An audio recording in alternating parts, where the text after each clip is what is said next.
What's going on, guys? So today's topic is going to be pistol and rifle fundamentals. The goal for today's video is to simply show you from about a decade of experience working in the firearms industry, both in the private sector and in active military, how you can utilize the fundamentals to their fullest extent.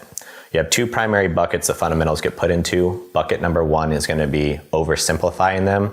Bucket number two is going to be overcomplicating them. I've kind of found the sweet space in between.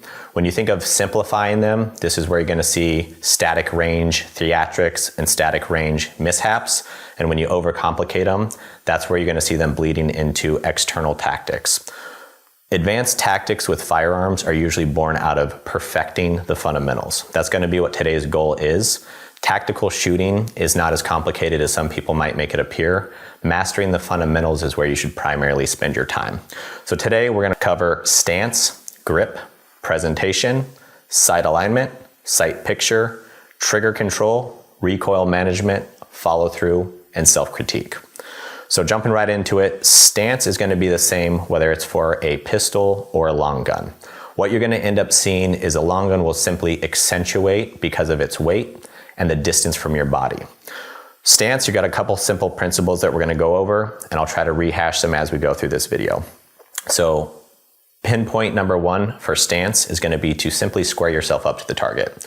So when I say square yourself up, whether you find yourself in a static range indoor, or if you find yourself in a three-dimensional range in the real world, whatever your position of orientation needs to be directed actively at the target. If it moves, your body moves. If it doesn't move, your body doesn't move. So when I say square up to your target, what we're going to be talking about is having your feet, hips, and shoulders completely squared off. So a traditional stance that you'll understand in here for pistol and rifle is an isosceles stance. Well, our goal today is to work on modified isosceles. So an isosceles stance is simply going to be born out of having shoulder width apart with your feet.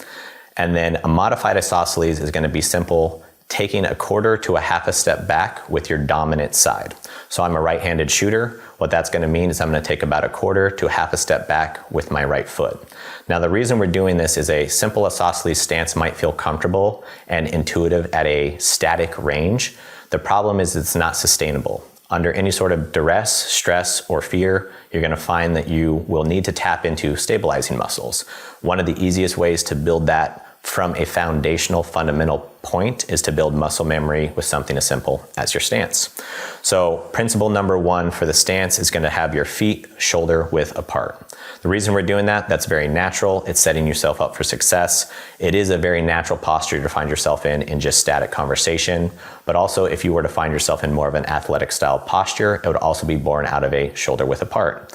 Now, one of the things that you'll see is I can sit here and make this seem very black and white for the stance and say, have it exactly shoulder width apart. The reality is that only applies to a completely static range. When you find yourself in a dynamic range, whether that be shooting competition as a civilian or in a dynamic range in real world as either law enforcement or military, your stance will be altered based on terrain, fatigue, and a variety of other considerations. So when I say shoulder width apart, what we're looking for is a sturdy base. So hips, feet, and shoulders facing your target. We're going to start shoulder width apart. We're going to take a quarter to a half a step back with that dominant side. Once again, if I'm shooting a handgun like a 22 pistol, 22 long rifle, what I'm going to find is I don't need to exaggerate that stance very much. If I'm shooting a 12 gauge slug gun, what you'll see is that half a step back might turn into 3/4 of a step back. So allow yourself the malleability and the understanding that the platform, the terrain, the footing will all play a part of this. Next thing that we're going to look at is where is the weight distributed on your feet.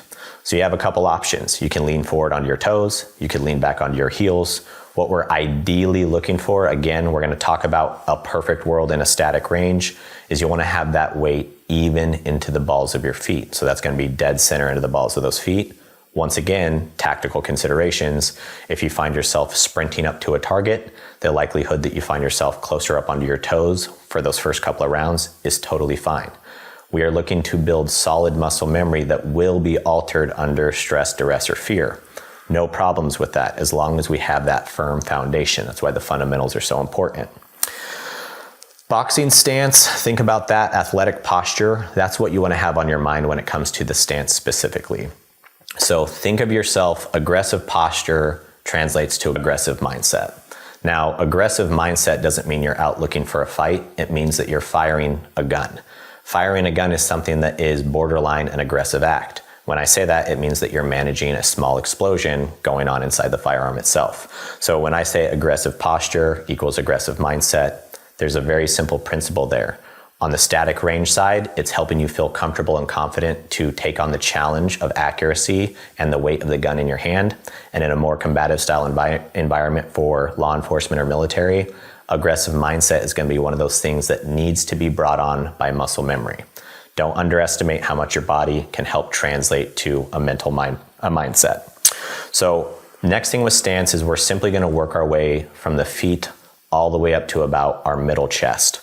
So principles again, real quick: feet, hips, and shoulders facing your target. We're going to take that quarter to half a step back. Ideally, we're looking to have the bounce in the balls of our feet. And now as we move directly up from our feet, we're going into our calves, knees, hips, and then working into the glutes. So what we're going to do in those spaces, we're looking to ideally tap into stabilizing muscles. So the importance of tapping into stabilizing muscles for your stance is to sustain that posture. Sustainment in a static range is important to be able to not build bad muscle memory. So if I find myself at the local gun club and I'm going in to work on proficiency with my accuracy, even if I don't feel the need to stand in that more stabilized and aggressive style posture, I need to. Muscle memory is one of the strongest things that's going to happen every single time you pick up a gun. Your body is trying to be able to replicate the process that you're doing, and what we can do as shooters or as tacticians is build bad training scars by having a certain posture that we do in a static, quiet, controlled range, and then that alters the minute we're under either a shot clock or we're under the pressures of a shootout. So working our way up from the feet, when I look at my calves, what I'm trying to do is simply engage them. When I look at my knees, I want to take a little bit of a bounce. I don't want to have those knees locked out. I also don't want to be dropping down into a squat. Neither of those are going to be sustainable, and neither of those are going to be a solid foundation. So looking at my knees, I'm simply going to do a slight bend. Now, again, back to the reference of shooting a .22 long rifle pistol, the slight bend will be almost unnoticeable. If I'm leaning into the recoil potential of a 12 gauge shotgun or a higher power rifle, that's when you're going to see more accentuation of that. Also, if I have just run, if I'm doing any sort of physical activity, you will always see that posture start to accentuate. That needs to be understood and accepted as part of the fundamentals. So we're going to have that stable platform, get that slight bend in the knees, okay? We're looking to utilize the stabilizing muscles in our calves. We're looking to open up our knees to get that pliability. It's also going to help you be able to flex and get ready to move. Now, we're not talking about movement at all, but movement is simply began by the fundamentals of stance. So when I start working my way up into my glutes and into my butt, what I'm looking to do is once again utilize massive muscle groups within my legs to help not just build a solid platform for me, but give my body the sustainability to hold on to something as simple as a pistol that can weigh anywhere between 1 to 3 pounds, or a rifle that can weigh anywhere between 5 to 10 pounds. So think about sustainability is going to be born from these fundamentals, and don't underestimate how much the stance plays into that. So when I'm looking at my butt area, I need to maintain somewhat of a forward posture. The reason I need forward posture is the recoil of a .22 long rifle versus a 12 gauge slug gun. One is going to push me, one won't. Again, I need to build the habit towards the highest possible potential for a failure point, not the lowest. So what I'm going to do is I'm going to maintain a very straight upper body, and this will come into play in a static range, but on the tactician side, you have to assume that you'll be wearing kit and that you're under a little bit of physical fatigue. So maintaining a solid back is going to be a big piece to making this a sustainable act. So when I'm looking at my butt, what I'm simply going to do is maintain an upright forward posture.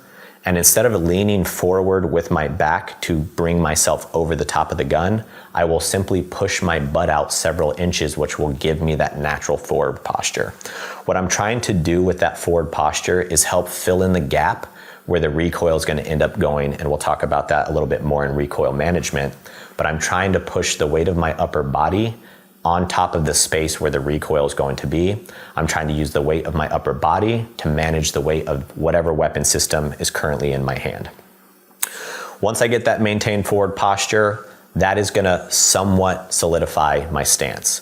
Now again, you're gonna see the differences between standing up static at a range.